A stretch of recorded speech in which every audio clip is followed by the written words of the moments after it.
Oh my gosh. Charlie, you know who King Damien is? He makes robots and missions. He got like like 3.37 million subscribers. He's in my game right now. He's doing it.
How do you...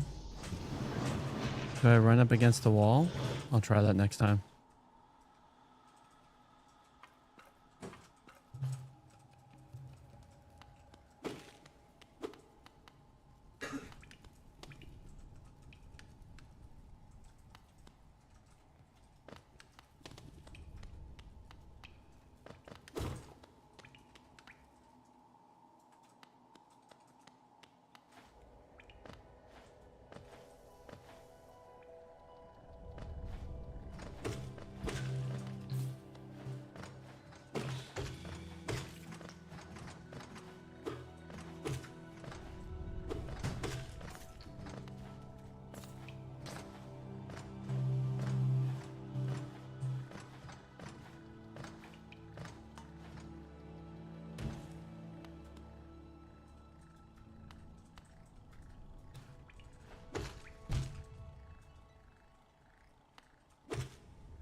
What? I have some random sugar. No top. Some butter vine, cheese, potatoes, and cheese. They're cheeseburgers.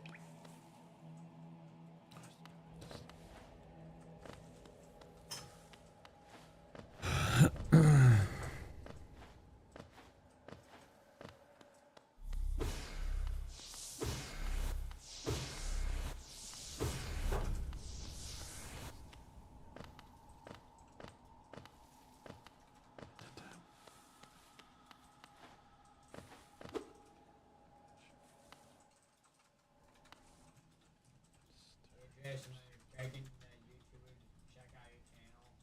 Huh? I mean, yes, you're begging the YouTubers to check out your channel. No. Why would I do this? I really do not care that. I'm just saying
anything. He's actually talking about the streamer chart. I just read it. Yeah. So the streamer just ignored him. Yeah, I was saying that the dude is just kind of like some dude was like spamming.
All right, half an hour. We got to read, my bros.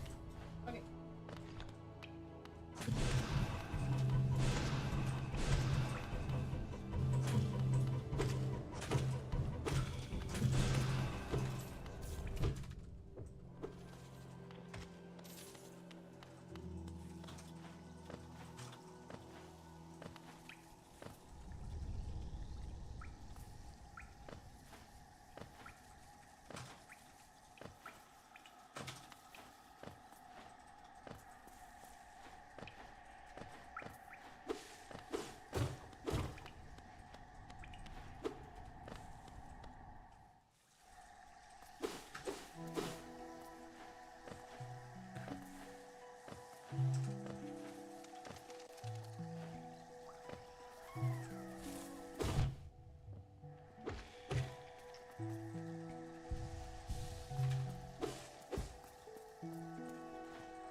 Oh, okay, that hurts.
Hungry Mopta.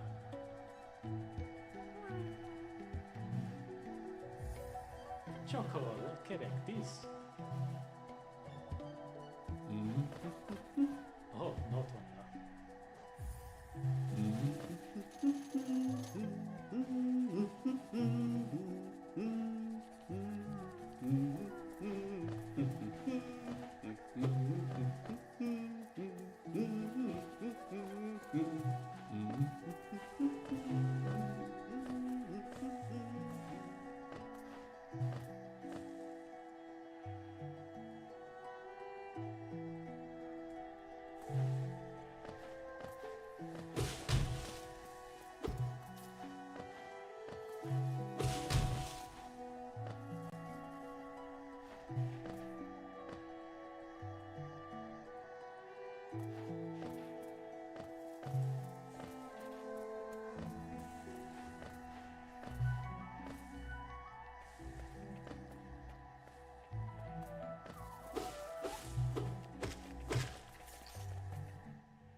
Hmm.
Charlie, guess what?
I'll take the free fast travel.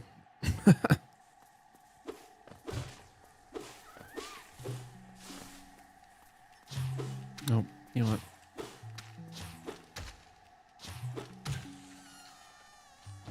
Let's see what's here on the left.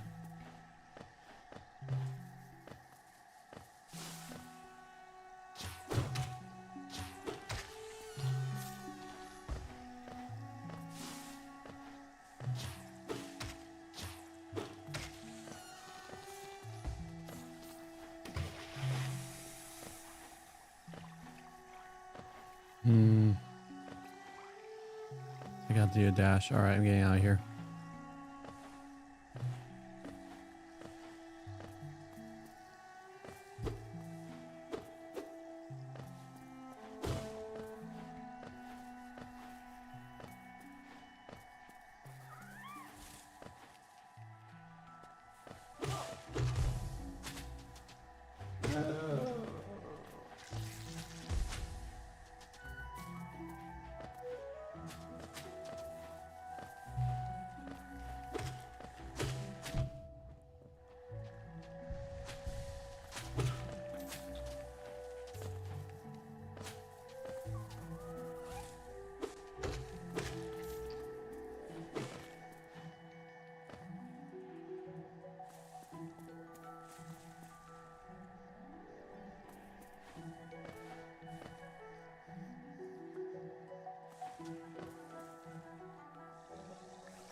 You okay, dude?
So Abraham was old, advanced in years, and Yahweh had blessed Abraham in every way.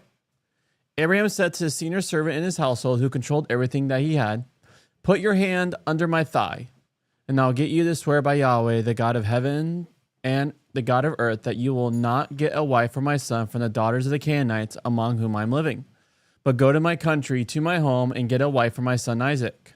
The servant said to him, "Perhaps the woman will not be willing to follow me to this country. Should I actually take your son back to the country that you came from?" Abraham said to him, "Make sure you do not take my son back there.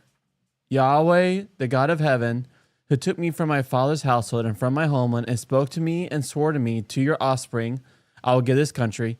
He will send his aid ahead of you, and you'll get a wife for my son from there. If the woman is not willing to follow you, then you be clear of this oath to me. Only do not take my son back there." So the servant put his hand under the thigh of his master Abraham and swore to him concerning this matter. The servant took 10 of his master's camels and went with all the good things belonging to his master.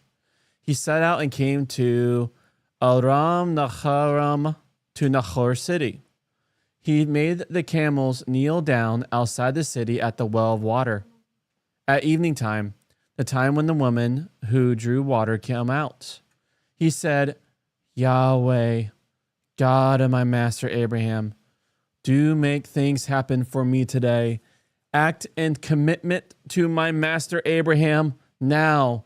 I am standing by the spring of water, and the daughters of the townspeople are coming out to draw water.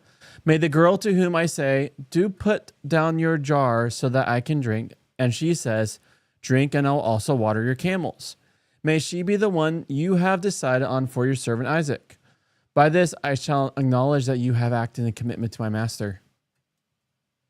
Before he had finished speaking, there was Rebekah, who had been born to Bethuel, son of Milcah, wife of Nahor, Abraham's brother, coming out with her jar on her shoulder. The girl was very beautiful in appearance, a young woman that no one had slept with. She went down to the spring, filled her jar, and came up. The servant ran to meet her and said, "Do let me sip a little water from your jar." She said, "Drink, sir," and quickly lowered her jar onto her hand and let him drink. When she had finished letting him drink, she said, "I will draw water for your camels so as well until they have finished drinking." She quickly emptied her jar into the trough, ran back to the well to draw water, and drew for all his camels. All right, so we're seeing Abraham. Dude's old. He needs a son for his son. He needs a wife for his son. Wife for his son, that's right. And so he sends out the servant. For Isaac. Yeah, to go get the wife, and then he talked to the girl and get water for him and his camels. Good job. Good memorization. So it's really interesting because we just watched that video about setting, and it seemed like Abraham is fully, as he's in the land, he's fully deciding to stay. Trust in Yahweh. He's like, don't go back, because he did not want his son to be tempted to move back with the family. Yeah, he didn't want his son to go back. So he said, "Do not bring my son." What's And he definitely did emphasize that. What's interesting is, like, we see Yahweh does not ask him to go get a girl from his people, to go get a lady from his people. But here you see Yahweh working with something they wanted. Because maybe he's concerned that the Canaanites may tempt him to worshiping their gods. Or because we know, like with Caleb, he is actually half Ephraimite. And actually his name means dog. Yeah, dog. And so, but yet, yet he is faithful to Yahweh, and him and Joshua get pretty much the best blessings of the land, because they're like part of the 12 spies who actually stayed faithful. And so it's not about pure lineage, it's about faithfulness to Yahweh.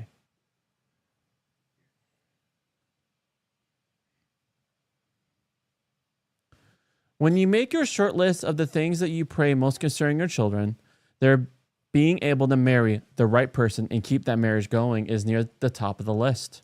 Our sons marry beautiful, strong women whom we love and admire, and we were relieved to be able to entrust our sons to them in order that as wives they can do with them what we fail to do. I joke, maybe, that it was when we had gotten our sons into the arms of a good woman that we were able to flee the country. When they married, our sons were only a few years older than we had been. But the son with children sometimes speaks a little wistfully about not having woman and starting a family. And I wonder what it would be like to be in your 60s or 70s and be the father of teenagers. I also wonder what it would be like for the mother whose husband therefore likely dies before sons and daughters get married. It must be worrying, odd, and grievous having to arrange a marriage for your son or daughter when your spouse has already died. In a traditional society, people commonly marry as teenagers, as Rebecca is about to do, and your children will start marrying before you are middle age. But you might then die when you are quite young, as happened to one of Abraham's brothers and one of his daughters-in-law. Once again, a mother or father might have to arrange a marriage without the involvement of a partner. In a sense, this situation raises easier questions in the West, where we leave the decision about whom to marry to the people who are least likely to make a sensible decision. My prospective father-in-law so disapproved of me that he threatened not to come to the wedding, but it did not make Anne and me think about terminating the relationship. In a traditional society such as Abraham's, he has to take responsibility for the matter. He too has to do so on his own as a result of Sarah's having Isaac in her old age, whatever that would mean in real figures. In such a society, it is customary to marry someone from outside your household but inside your extended family, though extended family means something rather more extended than it means in the West. In large part, it is a matter of practicality, concerning not eugenics but relationships. Marrying someone inside the household is just too disturbing to the household's way of working and relating. On the other hand, Israelites typically lived in villages comprising 2 or 3 households that could trace their interrelationships to common family origins. Abraham's own story illustrates how such a household would be larger than Westerners would think of it as a household. In fact, not so different from what Westerners might think of as an extended family. In a village, they would occupy a number of actual households, but all under one head. The natural place to find a wife or husband is one of the other households in the village. Abraham's problem is that his household is separated from the other households and his broader family or clan, so he needs to send back home for a wife for Isaac. The story provides no rationale for this. It is just obvious that this is what you will do, as it is obvious in the Western context that young men and women find their own partners and that their partners may discover who it is only when the arrangements are cut and dried. So we're seeing a lot of just how it's done culturally when it comes to relationships. Yeah. Abraham's strong insistence about Isaac's not marrying someone from among the Canaanites nuances all this. It would ring bells for people listening in Genesis, in whose context the Canaanites are people practicing a religion that often attracts Israelites and influence them in a way that proper Old Testament faith disapproves of. We have noted one instance, the way Middle Eastern religion could approve of the sacrifice of a child when the Torah and the prophets do not. Western thinking keeps ethic considerations and religious considerations in separate compartments, at least in theory. But this is another of those oddities of our particular culture. Usually, ethnic considerations and religious ones are mixed up. On the surface in the story, Isaac's not marrying a Canaanite girl is a cultural and ethnic principle, but it also presupposes a religious principle. A Canaanite spouse will lead you into Canaanite ways. It is particularly vital that this does not happen to Isaac and that he marry the right kind of girl, because he is the one through whom God intends to bring blessing to the world. Paradoxically, he has to stay separate from the world in order to be a blessing to it. So it is not mere chronological precision that makes this Genesis last story about Abraham. Making sure Isaac marries the right kind of girl is Abraham's last significant act. After that, he can die. His work is done. This also explains why Abraham can be absolutely confident about God's ensuring that his aid's search will be successful. God's own plan depends on it. These considerations also link with Abraham's insistence that the servant not take Isaac himself back to Abraham's homeland. Being in the country is tied up with the fulfillment of that purpose. Leaving the country would involve a kind of going back on God's purpose. It becomes necessary for Jacob and for Jacob's family, though the reasons for and the consequences of that are not happy. All right. So when we say in the West, we call ourselves Western countries. What does that mean? I mean, I know in the East always means bad. Well, you're kind of thinking biblical East, but like modern day. Oh. Like Western, individualistic, post-Enlightenment. Enlightenment era is pretty much this idea of I think what I think, I am what I am. So we are very much self-thinking. Like I decide this is where I'm going, so I go. While when we say in the East, a lot of times people have their honor attached to the groups they're part of. And so when we say in the West, this can seem really weird to us because this is not the practices we do, right? I don't think our parents are trying to trying to hook up with wives. Even though, what's funny is there's this little boy that's Bailey's age that Robin is secretly hoping that they get. It's like, I could see it. But, that is just funny, wishful thinking. I'm not actually going out to the kid's dad and going, I'm hooking up my daughter with your son. Let's go. But in these cultures, that was normal. Dude, for 8-year-olds, that's a little weird. Again, in a Western society, yes. But in this time, teenagers, so 13, 14-year-olds, this was common practice. But then people don't usually live past 30 in these times. So Abraham has lived a full life. Complete life, yeah. All right. We gotta go, though. Let's bounce.